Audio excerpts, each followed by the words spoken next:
Welcome to the Love Deep Lab podcast, helping you integrate sex, sexiness, sacredness, and science in your life and your bedroom. And now, your host, Dr. Stormy. Hi, I'm your host, Dr. Stormy. Welcome to the Love Deep Lab podcast. So happy that you're here today. We are going to talk all about the 5 love languages, what they are, how they can benefit your relationships, not just like your love partnership, but can be applied at work and friendships and parenting, just in all your relationships, how you can know what your love language is, how to find the quiz, and so much more. So I love the 5 love languages. They are a great communication tool. They were created by Gary Chapman, a PhD, who has a background in marriage counseling and linguistics. And I think 1992, I believe, but over 30 years ago, he created these love languages, or the concept of these love languages. And there's so many different books, kind of different spin-offs about it, but it is a powerful communication tool. Some of the backlash you hear about the love languages is that it's not an end-all be-all. It doesn't fix everything, that they can be misused in a way that can be hurtful or harmful to the relationship. And all of that is true. So today we're going to go through that and, I think use it as a communication tool. It's a fabulous communication tool to have in your arsenal of communication tools. And if you are not familiar with it, it's a great thing to get familiar with it. And if you are familiar with it and you are in partnership, it's an awesome thing to talk about, to know your own love language, to know your partner's love language, and to really have a communication about that. It is a really beautiful, unifying, powerful communication tool for you. So, really it was created so that love doesn't get lost in translation, right? Love is tricky. Love is complicated. We all bring our own stories and histories and family of origins and past experiences into our love relationships.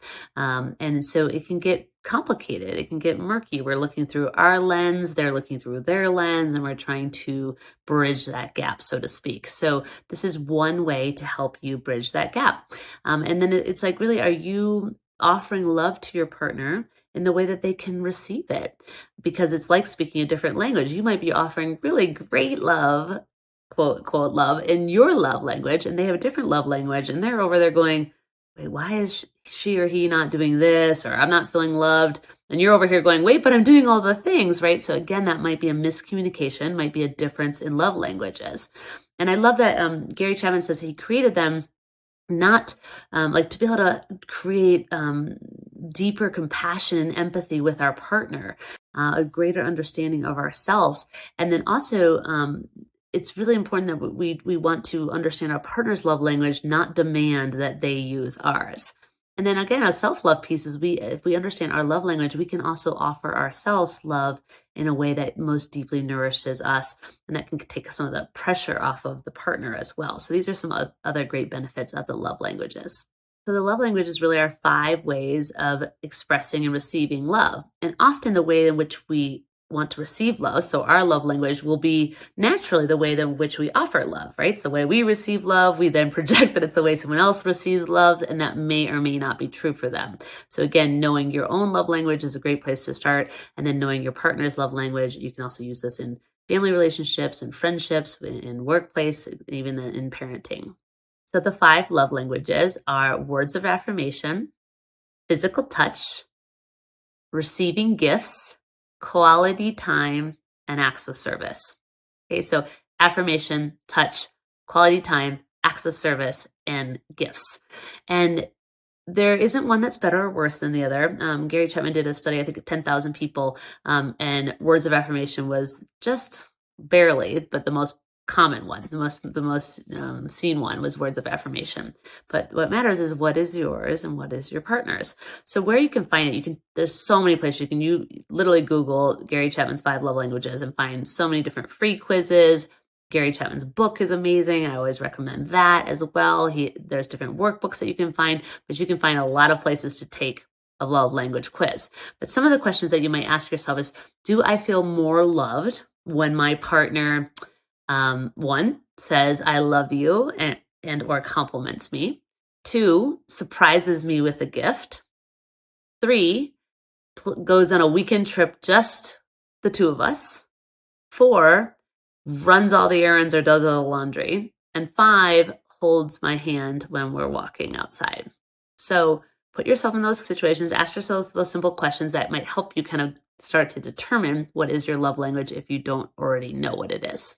So often I get asked, well, what do I do? Great, I know my love language, I know my partner's love language. I don't know what to do with that. So we're going to go through each of the 5 love languages. We're going to go through a little bit about each one, and then how to communicate if that's your love language, and then actions to take that can help kind of bridge that gap or understand your partner's love language. So let's make it easy to understand by looking at a cup of coffee, which most of us can relate to. So if words of affirmation, then it would be, your coffee is delicious.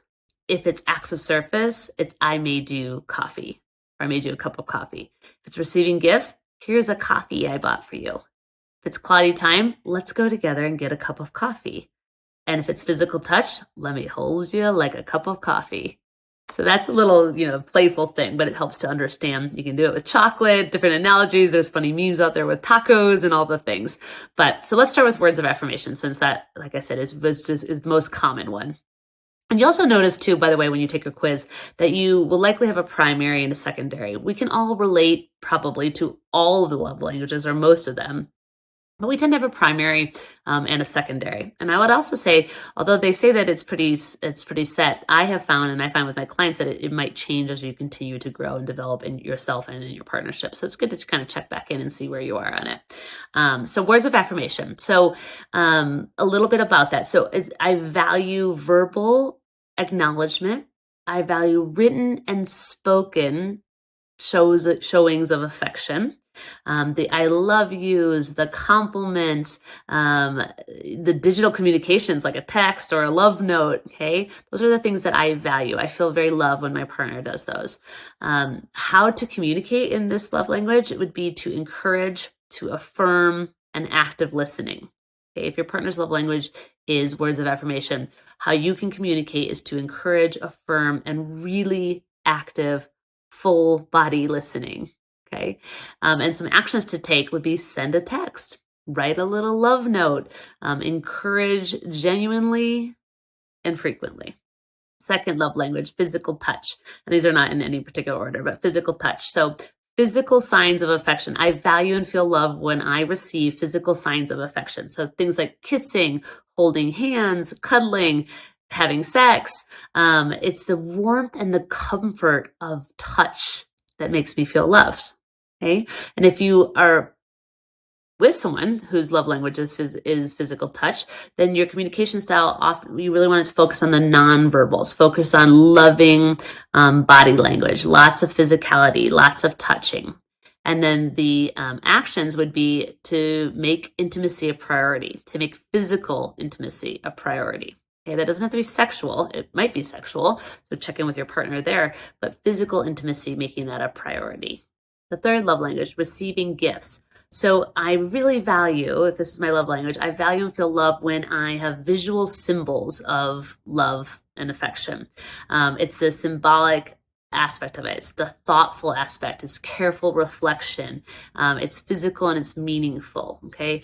And this one can get a bum rap of like being more shallow than the other ones. And it's not that at all. Okay. It's not might be the big gifts, but it's not necessarily the big gifts. It's the thoughtfulness and the symbolism, the symbolic aspect, the fact that you took time and knew. The fourth love language is quality time. So I feel really loved when I know that my partner wants to spend time with me. Okay, if this is my love language, I feel loved and appreciated and I know that my partner wants to spend time with me. So again, that kind of active listening. Full presence. Okay. So they're spending time with me, but they're there with me. They're not in distraction. And I have their undivided attention. Okay. And as I'm going through these, you might really start to hear yourself and be like, yes, that's me. It's probably your love language, but go ahead and take a quiz and be official about it. But you can kind of really start to see yourself in these things. So with quality time, the communication style would be uninterrupted, focused time. One-on-one is key. If your partner's love language is quality time, creating one-on-one time for them and with them is key. Okay.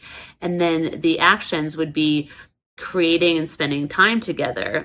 Like weekend getaways are a really big one. They don't have to be grand, but little weekend getaways, if your partner's love language is quality time, can go a long way as well. And the fifth love language is acts of service. So it's my partner, I feel loved and appreciated when my partner goes out of their way to make my life easier. Okay, so actions speak louder than words, right? If this is my love language, I want to be shown your love, not told of your love necessarily. And the communication of your partner, if this is their love language, acts of service, is I'll help, dot, dot, dot, right? Let me help you, dot, dot, dot. Or just doing it too, right? You don't have to say I'll help, you can just do it, right? So that's the action, would be doing some of the chores, doing chores together, helping make their daily life easier. Will, if this is their love language, they will feel loved and appreciated and seen and adored. So those are the 5 love languages. Take a moment, figure out which one, maybe you already know which one you are. And if you're in partnership or you're wanting to use this tool in your relationships, find out what your partner's is, find out what your friends are, find out what your colleagues are. It's a really powerful tool. It's a great communication tool. It is not the end all be all. There is no such thing in communication. And again, we never want to make our partner feel badly for not loving us, because you have to remember, even if your partner is loving you in a different love language, that's just a difference between the two of you. They're still showing and expressing love. So again, another thing you can add to it is you can have these dialogues about, hey, I was over here loving you in my love language, and I kind of forgot that this is yours. And, and it's just another way to kind of bridge that, we can have these communication gaps. So it's a great tool. It's a simple tool. Again, Gary Chapman, 5 Love Languages. Google it, read his book. It is a tool I use with all of my couples that I work with, and it is a great one. And it's just a powerful, simple, practical way to help understand the complexities of love and how we give and receive love, because that again is so impacted by so much temperament, disposition, family of origin, our traumas, all the things go into that. But it's a beautiful tool. So I'm so excited for you to try it out. And yeah, feel free to email me, Stormy at lovedeeplab.com. Let me know how it goes. We're on Instagram and Facebook at lovedeeplab. It's a great tool. So I'd love to hear what you think about it. And thank you for tuning in today. Thank you for listening. And thank you for being brave and opening your hearts to love deep.